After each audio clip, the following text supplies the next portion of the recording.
Alhamdulillah Rabbil Alamin, wassalatu wassalamu ala sayyidil mursalin wa ala alihi wa ashabihi wa man tabi'ahum bi ihsan ila yaumiddin, amma ba'du. Yang sangat kita muliakan, sangat hormat Ketua Majelis Taklim, apa namanya kata saya? Baperinda ya. Badan Perencanaan Pembangunan Riset dan Inovasi Daerah. Pak Najib, yang sangat saya hormati beliau dan ibu-ibu Majelis Taklim yang dimuliakan oleh Allah Subhanahu wa taala. Di Masjid Asyura. Masjid Asyura ini semoga kita dianugerahkan keberkahan ngaji dan dia berada di dalam masjid ini. Bapak-bapak, ibu-ibu yang dimuliakan oleh Allah Subhanahu wa taala, di dalam penyampaian tadi disampaikan tentang bagaimana bersyukur kepada Allah dan juga bagaimana ini mempersiapkan amalan-amalan yang harus dipersiapkan di dalam menyambut bulan suci Ramadan. Hadirin yang dimuliakan oleh Allah Subhanahu wa taala, Al-Qur'an, la in syakartum la azidannakum wa la in kafartum inna azabi lasyadid. La in syakartum, jika kamu bersyukur, la in syakartum, jika kalian semua bersyukur, la azidannakum, maka tentu nikmat-nikmatku akan aku tambah lagi kepada kalian. Jadi hadirin, jika kamu mengkufuri maka kamu inna azabi lasyadid, sesungguhnya siksaanku sangat pedih. Hadirin yang dimuliakan oleh Allah, bahwasanya rasa syukur ini yang harus senantiasa dipupuk di dalam hati. Jadi rasa syukur atas seluruh nikmat. Kita ini hadirin yang dimuliakan oleh Allah, merasa syukur kepada nikmat Allah itu, ya Allah, nikmat Allah itu luar biasa, sehingga umpamanya satu suap nasi saja itu Allah, rahmat Allah yang lewat satu nasi itu kayak apa? Siapa yang menanam, siapa yang merawat, siapa yang kemudian mengantarkan, siapa yang memasak, siapa yang kemudian sampai kepada diri kita itu, ya Allah. Makanya oleh karena itu kita diajari alhamdulillah hamdan yu'afi ni'amahu yukafi alhamdulillah hamdan yu'afi ni'amahu wa yukafi mazidah. Kalau pemanya kita habis sholat itu alhamdulillah ala kulli halin wa nikmah, atas semua keadaan dan seluruh nikmat, seluruh nikmat. Jadi kita diajarkan itu selalu bagaimana berasa syukur atas seluruh anugerah nikmat dari Allah Subhanahu wa taala.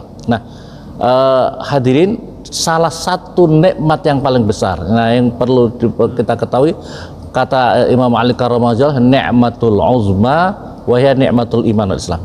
Nikmat yang paling terbesar yang dianugerahkan kepada manusia itu adalah nikmat iman, nikmat Islam. Jadi ini kata Imam Ali Karramahullah. Jadi kalau kita diberi nikmat, mungkin kita punya uang banyak, mungkin kita punya rumah yang mewah, mungkin kita segala macam, itu nikmat. Tapi tidak seluruh orang yang rumahnya bagus, uangnya banyak, dia dapat iman dan Islam.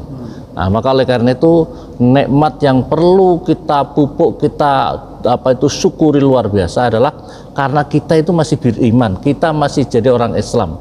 Ini yang harus kita syukuri. Sebab apalagi di tengah-tengah godaan kita, di godaan keimanan kita itu luar biasa, zaman akhir ini semakin sangat berat. Hadirin yang dimuliakan oleh Allah, kitab suci kita itu apa? Ibu-ibu ya, Bu, kitab suci kita Al-Qur'anul Karim. Tapi kita lebih mementingkan mana kalau pergi bawa Al-Qur'an atau bawa AP gitu? Kita lebih mementingkan mana kita? Ya Allah, ya Rabbi Allah ya. Kalau kita umpamanya bertanya yang berikutnya lagi, kita lebih paham mana kitab suci kita ini Al-Qur'an? Kita lebih paham mana begitu kita membaca Al-Qur'an sama Al-Cepos? Lebih paham mana kita membaca Cepos, Al-Quran sama Al-Quran? Lebih paham mana? Maka oleh karena itu ibu-ibu, bapak-bapak yang dimuliakan oleh Allah, sebagai wujud syukur untuk menjaga iman Islam itu, kalau bisa kita ini punya standar punya standar planning diri lah, planning diri kita itu kita memplanning bahwa kitab suci kita ini umat ada Al-Quran. Anak-anak kita, keluarga kita ya minimalnya bisa membaca dengan benar bacaan Al-Quran itu. 2, bisa memahami Al-Quran, bisa memahami bacaan Al-Quran. Itu yang terpenting. Bagaimana bisa memahami? Dan untuk memahami itu kita perlu namanya ilmu tafsir, ilmu Dan kalau mau belajar standar di pondok pesantren ya minimal tahu dasar jurumiyah, dasar sorob. Karena semuanya di dalam Al-Quran, hadis itu pakai bahasa Arab, dasar grammar tata bahasa Arab. Makanya harus ngerti sorobnya. Ya minimal kalau tafsir itu minimal tafsir yang paling terkecil itu adalah namanya tafsir Jalalain yang disusun oleh Syekh Jalaluddin As-Suyuti, Syekh Jalaluddin Al-Mahalli, paling sedikit, paling kecil. Sehingga kalau kita mengharapkan ke depan mempersiapkan Islam yang ya'lu wa la yu'la alaih, Islam yang menjadi jaya, maka ya harus paham dengan Al-Quran itu. Nah, idealnya paham dengan artinya Al-Quran, paham dengan artinya Al-Quran. Maka oleh karena itu Rasulullah ketika ditanya sahabat bagaimana Rasulullah itu, karena khuluqul Quran, Rasulullah itu akhlaknya Al-Quran. Dan generasi terbaik zaman Rasulullah itu adalah generasi Al-Quran itu yang paham dengan Al-Quran, paham dengan Al-Quran. Nah, tetapi saat ini, sekarang ini kadang-kadang kita ini orang tua tidak bangga anaknya itu bisa baca tafsir Al-Quran, bisa ngerti artinya Al-Quran, atau diberi waktu peluang untuk memplanning anaknya mau belajar Al-Quran dengan ngerti dengan tafsirnya. Tapi mereka bangga kalau sudah anaknya mungkin sudah dapat S1, S2 dan sebagainya, walaupun tidak paham Al-Quran, walaupun tidak paham artinya Al-Quran. Saya termasuk orang-orang yang mengidolakan seperti ulama-ulama kita. Saya itu ada namanya Syekh Yusri dari Mesir. Syekh Yusri itu beliau itu spesialis bedah. Beliau itu seorang spesialis bedah dokter itu bedah. Tapi beliau itu tidak pernah meninggalkan setiap majelisnya, setiap pagi, setiap habis subuh itu beliau zikir-zikir, terus beliau ngaji di majelis masjidnya, beliau ngaji tafsir Al-Quran, ngaji hadis, ngaji fikih, ngaji tafsir, disiplin hadis, disiplin fikih. Itu beliau ngaji di masjid beliau setiap pagi. Masya Allah, ini saya itu bagaimana ya, ada semacam merindukan gitu ya. Kalau umpamanya ustadz kita ini dan kita semuanya itu punya semangat seperti ini. Jadi apapun juga nak, kamu jadi S1, S2, dokter, profesor, tapi pedoman kamu yang paling utama, kitab suci kamu itu Al-Quran. Fahami Al-Quran, paling tidak bisa ngerti tafsir Al-Quran. Nah, orang tua ini kadang-kadang tidak ngerti juga ini, tidak bisa memplanning anaknya. Anak harus cukup bisa TPQ saja, belum bisa kalau tidak ngerti tafsir Al-Quran. Makanya harus belajar tafsir Al-Quran. Makanya tafsir yang paling kecil itu tafsir namanya tafsir Jalalain. Nah, Jalalain itu paling kecil. Kalau bisa membaca itu, kemudian kitab-kitab besar itu tafsir yang lain bisa baca. Ibu-ibu, bapak-bapak yang dimuliakan oleh Allah Subhanahu wa taala, saya membaca di dalam kitab ini. Jadi membaca kitab di dalam kitab Tambihul Ghafilin. Jadi salah satu yang tadi kembali kepada pertama, mensyukuri nikmat Allah Subhanahu wa taala, karena rahmat Allah di alam semesta itu sangat luar biasa. Saya membaca qala sami'tu Rasulullah yaqul, Rasulullah bersabda, ja'alallahu ar-rahmah mi'ata juz'in. Allah Subhanahu wa taala menciptakan di alam semesta ini, Allah menciptakan 100 rahmat. Wa anzalal ardi fa amsaka indahu, Allah masih menahan di sisi Allah Subhanahu wa taala 99 rahmat. 99 juz daripada rahmat itu. Allah menurunkan 1 juz saja di muka bumi ini, sehingga dengan 1 juz itu ya tarahamul khalq, maka makhluk itu mempunyai rasa kasih sayang satu dengan yang lain. Hatta anal faras, sehingga kuda itu mengangkat kakinya daripada anaknya yang baru terlahir atau masih kecil. Khosyatan antusibau, dia takut kalau mencelakakan atau menyakiti anaknya. Gara-gara satu kasih sayang ini, makhluk-makhluk di muka bumi ini, suami istri dengan anak-anaknya, dengan keluarganya, dengan kerabat-kerabatnya, mempunyai rasa kasih sayang. Itu adalah karena Allah baru menurunkan kasih sayang yang satu saja di muka bumi ini. Nah, nanti kemudian di dalam keterangan hadis ini, Innallaha ta'ala qala Rasulullah sallallahu alaihi wasallam innallaha ta'ala mi'atur rahmah. Allah Subhanahu wa taala mempunyai 100 rahmat. Uhbita minha rahmatan wahidah. Allah menurunkan daripada itu rahmat itu ila ahli dunia satu saja rahmat. Fawasa'atu, dan satu itu bisa merata kepada seluruh makhluk sampai dia wafatnya. Wa innallaha qabidun tilkar rahmah yaumil qiyamah, dan Allah masih menahan satu rahmat itu nanti dari kiamat, fayadummaha ilal tis'ah wa tisin. Kemudian yang satu itu nanti di akhirat diangkat. Yang satu itu rahmat di muka bumi ini diangkat di akhirat nanti, dikumpulkan menjadi total menjadi 100. Fayukamilu mi'ah rahmah li auliyai, dan itu nanti diberikan oleh para kekasih-kekasihnya, para hamba-hamba Allah yang pandai bersyukur di muka bumi ini. Jadi bayangkan ibu-ibu, kalau kita sekarang ini seorang bapak sayang sama anaknya, anak sayang sama orang tuanya, sama kerabatnya, dan itu baru bapak-bapak ibu coba ibu rasakan, baru satu kasih sayang yang dibagi mulai zaman dahulu, dan itu tidak hanya makhluk manusia, seluruh makhluk yang ada di alam semesta ini bisa merasakan rasa kasih sayang itu, sehingga secara naluri kita makhluk itu mempunyai rasa kasih sayang itu. Dan itu nanti akan diangkat oleh Allah Subhanahu wa taala di akhirat dan dikumpulkan menjadi yang 99 menjadi 100. Dan itu nanti akan diberikan kepada kekasih-kekasih Allah, orang-orang yang pandai bersyukur, orang yang menjadi orang-orang muttaqin di muka bumi ini. Betapa luar biasa nanti, dan betapa ruginya kita kalau kita tidak bisa menikmati yang 100 rahmatnya Allah, 100 kasih sayang Allah yang ada di akhirat nanti. Kita di muka bumi ini kayaknya tidak mau pisah. Kalau kita sayang sama anak, kita sayang sama orang tua, sayang begitu, tidak mau dipisah rasanya. Bagaimana nanti perasaan bahagia kita nanti di akhirat. Ibu bapak-bapak yang dimuliakan oleh Allah Subhanahu wa taala, di dalam Al-Qur'an diterangkan, tapi inna rahmatullahi qaribun minal muhsinin. Bapak-bapak ibu, Al-Qur'an diterangkan di sini di dalam surat Al-A'raf bahwasanya rahmatnya Allah itu sangat dekat dengan orang-orang yang pelaku-pelaku kebaikan, muhsinin, orang-orang yang melakukan kebaikan. Maka oleh karena itu ibu-ibu, bapak-bapak, kalau kita ingin mendapatkan mendapatkan rahmatnya Allah itu, kemuliaan bisa mendapatkan rahmatnya Allah Subhanahu wa taala itu, maka jadilah kita menjadi orang-orang baik, tetap istiqomah menjadi orang baik, tetap menjadi istiqomah menjadi orang baik. Dan menjadi orang baik itu juga cobaannya berat, ya, cobaannya sangat berat. Cobaan untuk ke Masjid Salim saja gini berat ya, untuk ke Masjid Salim secara rutin juga berat. Masya Allah. Padahal apa yang disampaikan, Rasulullah pernah menyampaikan, kalau kamu nanti kata Rasulullah SAW yang artinya, kalau kamu melewati taman-taman surga, mampirlah kamu di situ.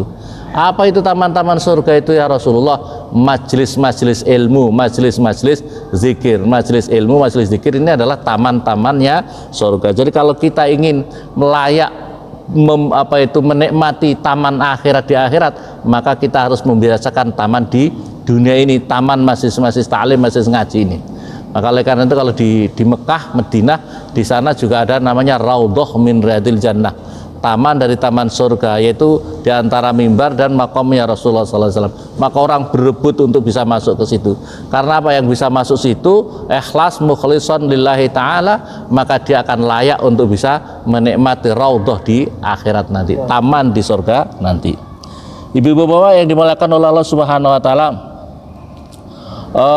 qala al-faqih rahimah haddatsana al-faqih Abu Ja'far haddatsana Abu Qasim Ahmad bin Hamzah haddatsana Muhammad bin Fadl haddatsana Abu Abdurrahman al-Muqri haddatsana Abdurrahman bin Ziyad bin An'am al-Afriki an Abdullah bin Yazid bin Abdullah bin Umar bin As radhiyallahu anhu anna Rasulullah sallallahu alaihi wasallam innallaha ta'ala la yata'azzamu zamu 'abdin ayaghfirahu. Ketahuilah bahwa Allah Subhanahu wa taala itu tidak merasa keberatan atas dosanya seseorang, ayaghfirahu, untuk memberi ampunan kepada seseorang itu, untuk memberikan ampunan kepada seseorang itu. Terus kana rajulun fi man kana qablahum, ini diceritakan di dalam kitab, ini namanya kitab Tanbihul Ghafilin, ya, hadis-hadis Nabi. Diceritakan zaman dahulu dalam hadis ini bahwasanya ada orang yang pelaku dosa luar biasa, pelaku dosa pernah membunuh. Di dalam waktu kejahatannya itu dia membunuh sampai 99 orang. Maka kemudian dia tanya kepada seorang rohib, seorang tokoh agama pada saat itu, rohib itu, maka kemudian rohib, saya ini pelaku dosa yang sangat besar, bisakah kira-kira Allah Tuhan itu bisa mengampuni dosa saya? Memangnya dosa kamu apa? Saya sudah pernah membunuh 99 orang. Masya Allah, kamu terlalu itu, nggak akan bisa itu. Maka akhirnya dia marah, rahib tokoh agama dibunuh sekalian, jadi 100. Ini ada kitabnya ini. Kemudian setelah itu dia mencari lagi rahib seorang tokoh agama yang lain lagi. Maka kemudian, apa dosa kamu? Apa dosa kamu? Saya sudah membunuh 100 orang. Kemarin baru ada tokoh agama saya bunuh. Banyak begini. Kemarin ada tokoh agama sudah saya bunuh, jadi 100 nih. Kira-kira bisa enggak kami ini diampuni sama Tuhan? Gini, saya tidak tahu. Kamu memang dosa kamu sangat besar. Dosa kamu sangat besar. Cuma saya kasih tahu, ada 2 desa, ada 2 kampung yang namanya, yang pertama adalah nama desanya Busro. Satu kampung namanya Busro, yang satu namanya Kufroh. Yang satu Busro, yang Busro ini adalah tempatnya orang-orang alim, tempatnya orang-orang ahli ibadah. Di situ pokoknya orangnya soleh dan soleh, baik-baik, orangnya rajin beribadah. Kalau kamu datang ke sana dan mengikuti amalan-amalan di sana, semoga saja kamu akan mendapatkan taubatan nasuha dan kamu bisa diampuni dosa kamu sana.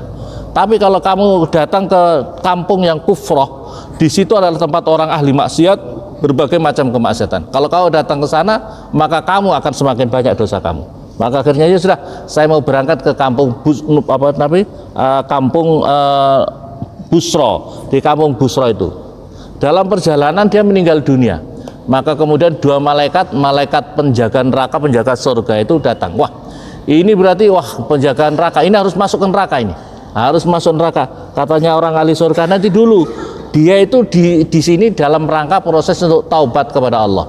Maka kemudian malaikat Jibril turun untuk mendamaikan, diperintahkan oleh Allah.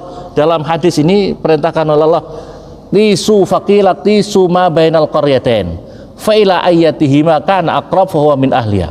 Maka perintah Allah ukur di mana di antara 2 jalan, desa yang satu sama desa yang satunya, mana yang lebih dekat. Kalau yang lebih dekat yang satunya, maka dia ikutkan yang satunya. Berarti kalau dia dekat yang Busro, berarti ikut yang baik, ahli surga. Kalau yang Kufroh, berarti dia ahli neraka. Maka ternyata setelah diukur, dia itu lebih 1 jengkal saja, 1 jengkal saja lebih dekat ke Busro, maka diputuskan orang ini yang sudah dosanya luar biasa, kemudian diampuni oleh Allah dan dia digolongkan dia ahli surga karena sudah ada niatan. Maka oleh karena itu, bapak-bapak, ibu-ibu yang dimuliakan oleh Allah, pentingnya kita membangun niat terus-menerus. Pentingnya kita membangun niat terus-menerus dalam rangka untuk baik dan baik, untuk ngaji, untuk zikir, untuk meningkatkan kualitas ilmu kita.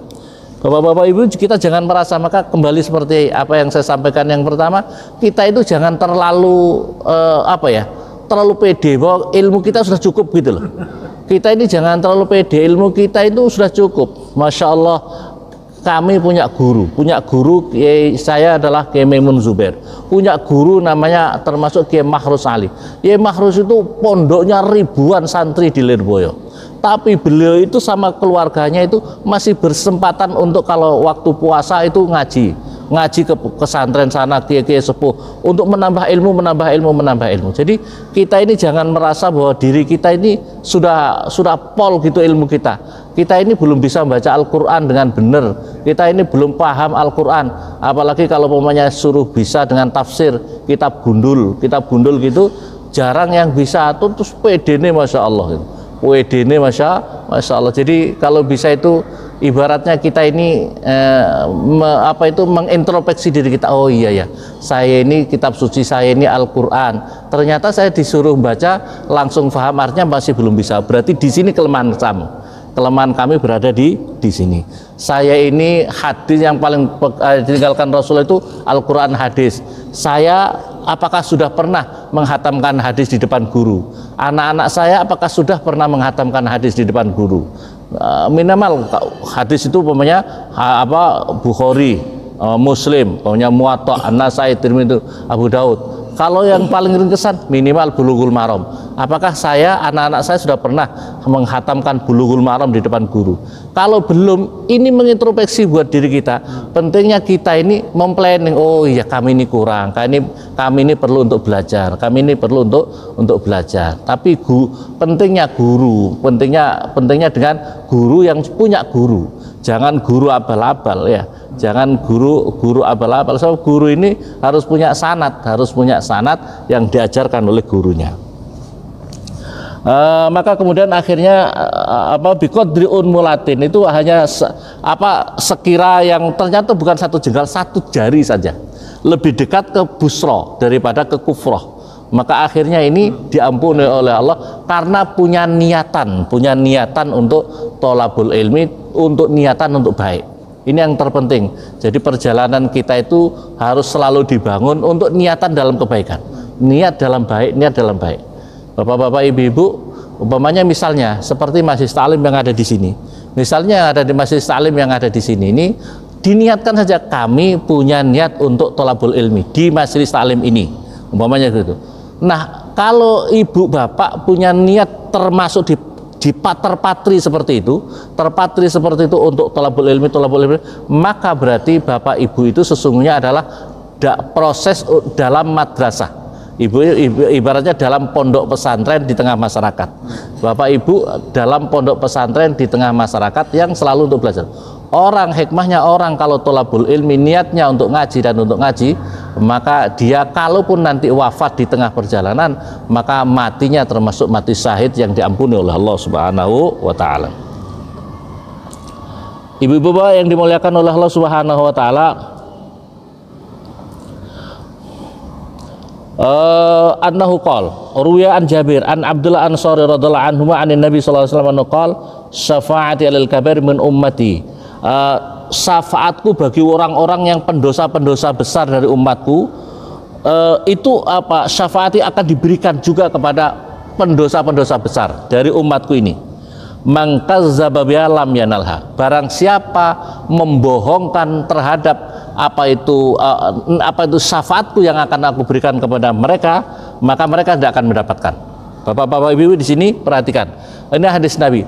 Jadi orang-orang kalau kita pelaku-pelaku dosa, maka sangatlah berharap dengan memperbanyak zikir sholawat kita, punya rutinitas membaca sholawat kita kepada Nabi, berharaplah yang paling utama supaya kita ini mendapatkan syafaat dari Rasulullah. Kalau kita sudah hendak pikir apa itu syafaat, tidak ada itu syafaat, tidak ada syafaat, maka orang seperti itu tidak akan mendapat syafaat dari Rasulullah.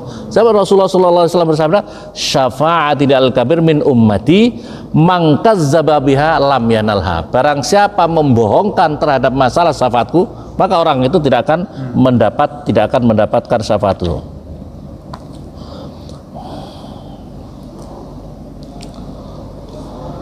Diriwayatkan bapak-bapak ibu yang dimuliakan oleh Allah Subhanahu wa taala, maka oleh karena itu waqala kharaja indi khalili Jibril sallallahu alaihi anifan kharaja alaina Rasulullah sallallahu faqal, apa itu Rasulullah bersabda, kharaja min indi, keluar dari saya khalili kekasihku namanya Jibril sallallahu alaihi anifan, waktu dekat, waqal ya Muhammad walladzi ba'asaka bil nabiyyan innallaha 'abdan min ibadi, wahai Muhammad, sesungguhnya Allah itu mempunyai hamba daripada hamba-hambanya, abadallahu ta'ala khamsata mi'ati sanah, dia itu ibadah selama 500 tahun, ala ra'si jabalan, di atas puncak gunung, ardu wa tuluhu, lebar dan panjangnya salah sunadhira, itu ada 30 dhira, dia punya tempat itu, fi salasina dhira, di dalam 30 dhira, wal bahru, dan lautan ada di sekelilingnya, bihi arba'atu alafan,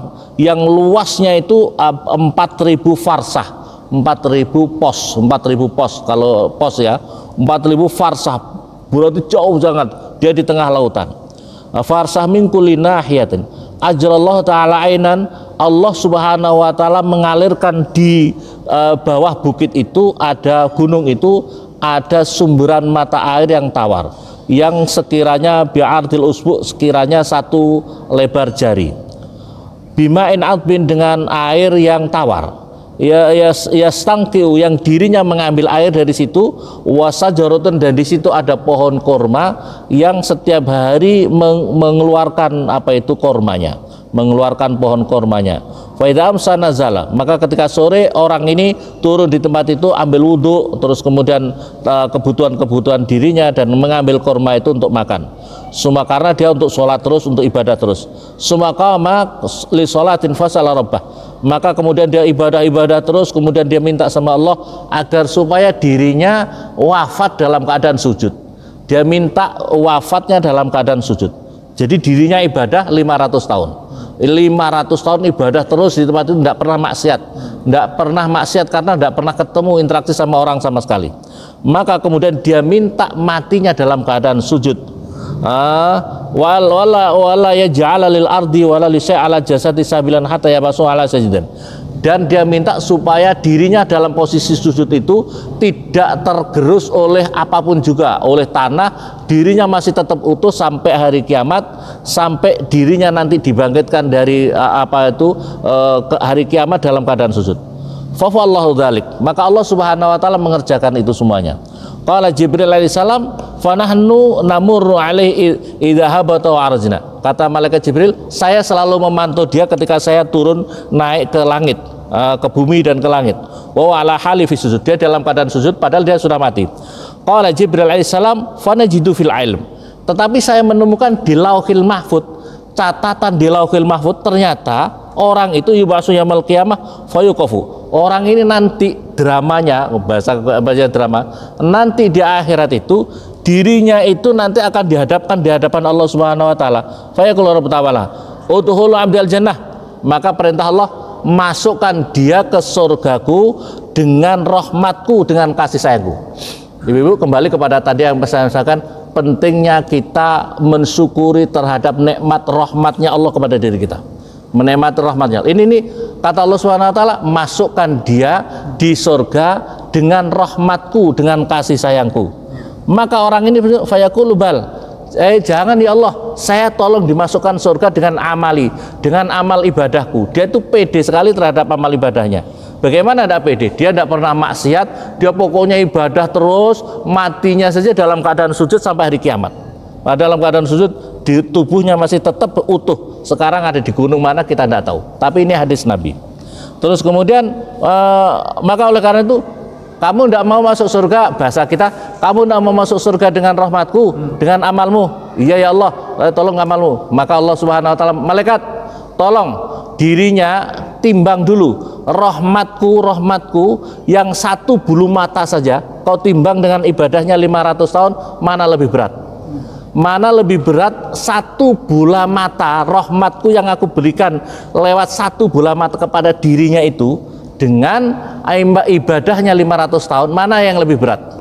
Maka setelah ditimbang, maka akhirnya ternyata lebih berat rahmatnya Allah yang satu bola mata dibandingkan ibadah 500 tahun. Masya Allah, maka masuk neraka kamu, karena kamu adalah mau masuk dengan amal ibadahmu. Ya Allah, tolong aku dimasukkan surgamu dengan rahmatmu ya Allah, dengan kasih sayangmu. Maka Allah Subhanahu wa taala, ya, masukkan surga dengan rahmatku. Artinya apa? Itu belum diperiksa. Rahmat Allah yang diberikan kepada kita itu luar biasa, betapa tidak bisa dihitung. Satu bola mata, kalau kita di satu bola mata yang diberikan kepada kita, nikmat rahmat yang diberikan kepada kita ini, dibandingkan 500 tahun kita ibadah tidak pernah maksiat, itu tidak ada apa-apanya. Bagaimana dua bola mata, bagaimana telinga kita, rahmat telinga kita, bagaimana hidung kita, bagaimana jantung kita, bagaimana seluruh tubuh kita ini. Jadi kalau kita ini suruh ibadah cuma berapa kali, 5 kali, kalau sholat malam, sholat terus baca Al-Quran, ada kita sisihkan waktu, apa artinya itu kalau dibandingkan dengan rahmatnya Allah? Orang kok nggak pandai terima kasih sama Allah? Jadi orang yang menjalankan ibadah, orang yang menjalankan amal-amal baik, orang yang pelaku muhsinin, orang-orang yang melakukan baik, itu adalah bagian daripada wujud terima kasih kita terhadap rahmatnya Allah yang berikan kepada kita. Ibu-ibu yang dimuliakan oleh Allah Subhanahu wa taala, kalau innamal asa bi rahmatillah, maka Fayaqul anta ya Rabb, qala fa kullu dzalika bi rahmati. Semua tadi yang kepada itu adalah rahmatmu. Kamu dikasih apa itu bisa di tempat gunung itu, kamu bisa sujud mati kamu bisa ibadah, kamu bisa menikmati air tawar padahal di situ adalah air laut. Kamu di situ bisa makan buah kurma, buah delima, yang buah delima itu mestinya harus pakai musim, tapi itu tidak musim buah terus untuk kamu. Itu rahmatku, itu semuanya adalah rahmatku yang berikan kepada kamu. Itulah, maka oleh karena itu maka adalah kemudian fakullu dzalika bi rahmat wa bi rahmati adkhulka. Maka oleh karena itu dengan rahmatku kamu dimasukkan surga. Maka oleh karena itu bapak-bapak ibu-ibu, pandai-pandailah kita itu selalu minta kepada Allah, ya arhamar rahimin, ya arhamar rahimin, ya arhamar rahimin, farij 'alal muslimin. Minta sama Allah, irhamni ya Allah, kasih sayang ya Allah, kasih sayang. Jangan sombong. Kalau kita punya amal, kamu baru sholat tahajud kamu itu baru berapa rakaat? Kamu baca Al-Quran kamu setiap hari baru berapa? Kok terus merasa bangga, merasa sombong, kayak PWD ahli surga? Kamu ibadah kamu kayak apa? Terusan kamu merasa bahwa orang yang lain ahli neraka, kamu adalah ahli surga. Kamu yang seolah-olah bisa menentukan orang lain jadi panitia, orang itu neraka. Masya Allah, jangan sombong. Maka selalu berupayalah kita ini mengharapkan rahmat kasih sayang Allah Subhanahu wa taala. Maka oleh karena itu kalau Jibril alaihissalam, innamal asya birahmatillah, semua sesuatu itu adalah berkat rahmatnya Allah Subhanahu wa taala. Maka ibu-ibu, bapak-bapak yang dimuliakan oleh Allah Subhanahu wa taala, barangkali demikian yang pengantar dari kami dalam majelis ini. Mungkin ada yang tanya, dipersilakan. Demikian, walafu minkum, assalamualaikum warahmatullahi wabarakatuh.